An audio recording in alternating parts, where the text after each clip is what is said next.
So,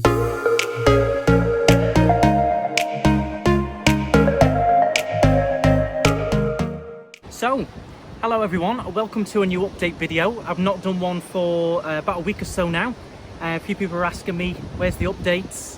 Where's the little news roundup? So I'm doing one right now for you. We're just down by the beach in Las Americas. Got a little bit of a Kalima in, so it has gone hot, a little bit hazy as you can see. We're going to quickly run through what's gone on this week with the news here in Tenerife. Tell you what the general feeling like is over here with workers, people with businesses. Let you know how sort of they're feeling at the moment. First of all, we're going to start off with the case numbers. We do have a little bit of a rise again, 110 new cases in Tenerife as of today, which is the 23rd of March, and 94 in Gran Canaria. So that brings a total from all the islands, registered new cases, 243, and the total number is 45,276, with 4,166 active cases at the moment. So a little bit of an increase, which is why they have now moved us into tier 3 restrictions, particularly over Easter. So the gist of that is a little bit more stricter. Again, bars and restaurants can't have anyone inside. It's 50% capacity only on terraces outside. That's the main difference, and also the curfew is 10 p.m. That's the main difference. Also, maximum meeting of people of 4 people, so it's a max of 4 people can meet together or sit at a table, maximum of 4. That's the main difference. So that's in place for the next few weeks over Easter, which has hit a lot of the bars and restaurants quite hard. Some of them are really struggling with that. There has been some protests going on in Santa Cruz regarding that, so fingers crossed over the next few weeks they can get through it and then back into level 2, level 1, where people can start going back inside and things again. With that, they have allowed the restaurants to deliver until 12 p.m. now, so they can do later deliveries past the curfew time to try and help them out, but I don't think that will help them too much. So next up, a bit of the vaccination news. It is very, very slow over here. We are struggling for supply.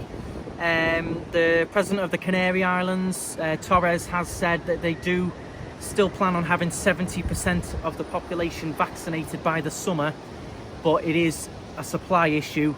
If they give us the raw materials we need and the supply of the vaccine arrives, then they will plough on and hopefully hit those figures, but it is a slight supply issue at the moment. Other bits of news, this is all from the Canarian Weekly, so we'll leave the link in the description so you can have a read through. Other bits of news, there is positives along with some of the negatives. Apple TV are filming a new blockbuster series called Foundation in Tenerife.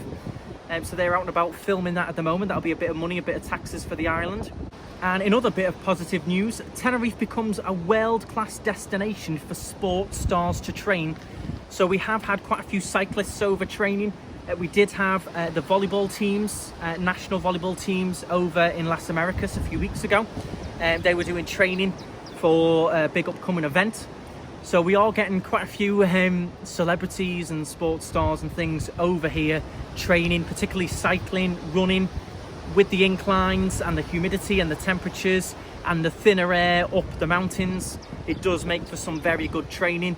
It's always been a good spot for training, but it does seem here there's been a bit of an increase, and we are getting a bit of a reputation, in particular Tenerife with the national park and things, for being a good spot to train.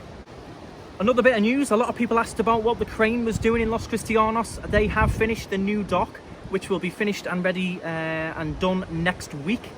They did add a lot of new big concrete blocks for protection against storms, just to give it a bit more stability. There is a load of information about it. I'm not going to go into all the details of exactly how many meters, and 1,258 centre blocks were placed. So it's mainly just a breakwater shelter for the port. That'll be finished next week. The crane has already gone, so that's going to be all done. Another bit of news, this is my industry this. Rent-a-car companies have disposed of 70% of their cars. So 70% of the rent-a-car fleets are parked up in warehouses, storage land, fields, There's a load stored by the airport. It is massively down, the rent-a-car industry. A lot of them mainly just trickling through, renting to some residents, using them as courtesy cars for insurance work and things like that. So there's a big article here. Obviously all the links are in the description of all those details. But the main bit of news to talk to you about today is this one: the first step in the right direction. Spain lifts travel restrictions with the UK. And it says here, Spain has announced today that they are lifting travel restrictions by entry by air and sea passengers from United Kingdom on March the 30th, but has extended those in force with flights from Brazil and South Africa. So the UK has been lifted from that no travel list. From now on, UK citizens must conform to the same rules as the Schengen area, which oblige them to carry a negative PCR test to be able to move between countries. So, as it says here, you will be able to travel here with a negative test. However, the announcement comes after the UK revealed new plans to fine anyone up to £5,000 for attempting to leave the country without a reasonable excuse. This means that even if Spain is allowed to allow Brits back, they may have to wait a bit longer for a holiday or to visit your second home, as travel is still only possible from the UK for essential reasons. So, looks like Spain is going to allow you in from the end of March, but the UK very hesitant to let people start jetting off, especially with sort of new outbreaks throughout Europe. They are being very careful with that. Vaccination programs going excellent in the UK as well. So, I think they're just trying to cling on a few more weeks, maybe another month, before they start letting people venture out into Europe and start going on holiday and things. As I said in the last update, I did keep saying July, August, September for me. I did think that May, June was a little bit early, but there's still a chance.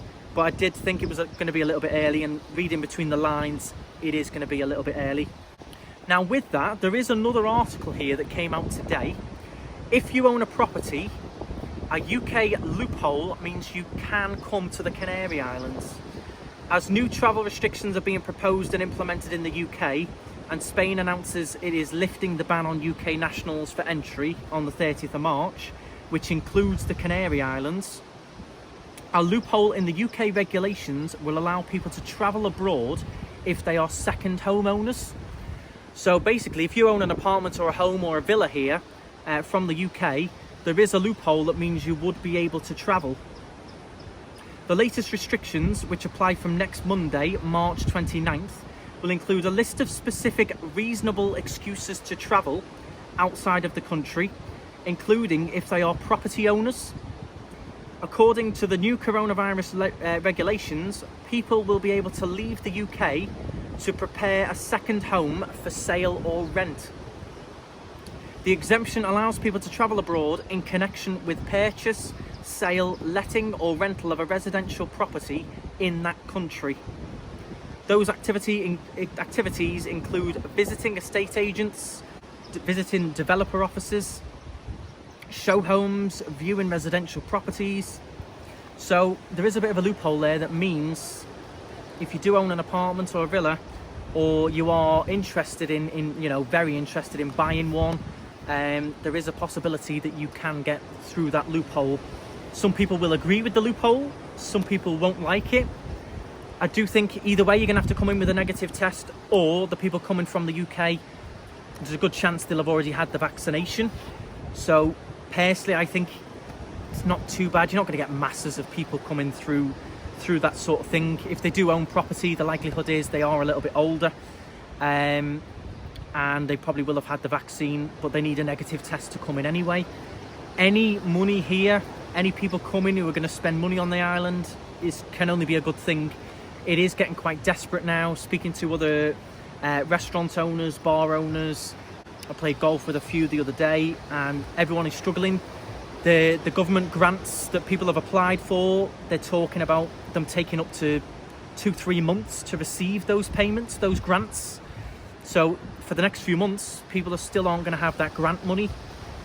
So it is getting tricky out here. Everyone is noticing a reduction as well. Everyone from the UK has got to get back before the start of April, before the 90 days runs out. So we are noticing a lot of the people who've been here for the last few months, particularly Brits, are starting to trickle back home now because they've got to get back.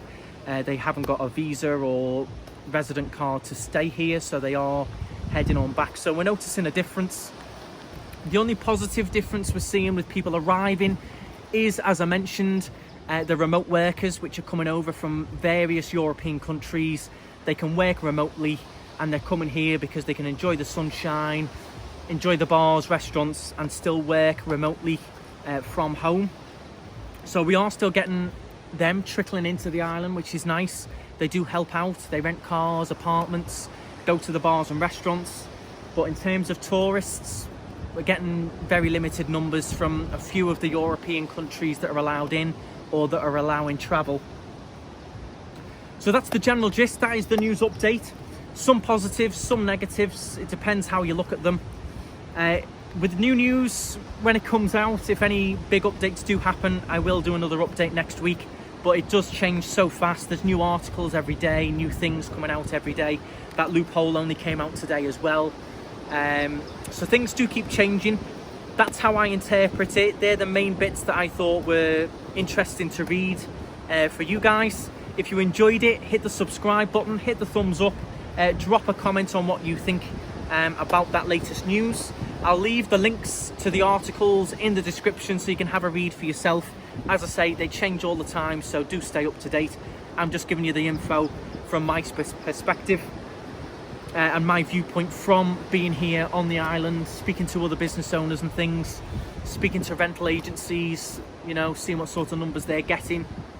A lot of the rental agencies, rental complexes, the only rentals they're really getting at the moment are those remote workers. Same for me in the car rental industry. Mostly what I'm getting are cheap monthly rentals, either with residents or the remote workers, as I said, who want them for cheap, long periods so they can drive around the island and things. That is going to be it for today. Hope you enjoyed this update. Down by the sea, I did buy a new microphone, so let me know what you thought of the sound as well. It means I can do more videos more down by the sea where it's a bit windier. Thank you very much for watching. Stride on, stay safe, keep positive. Some of these articles are good and the end is in sight, so hang on in there and see you soon. Bye guys.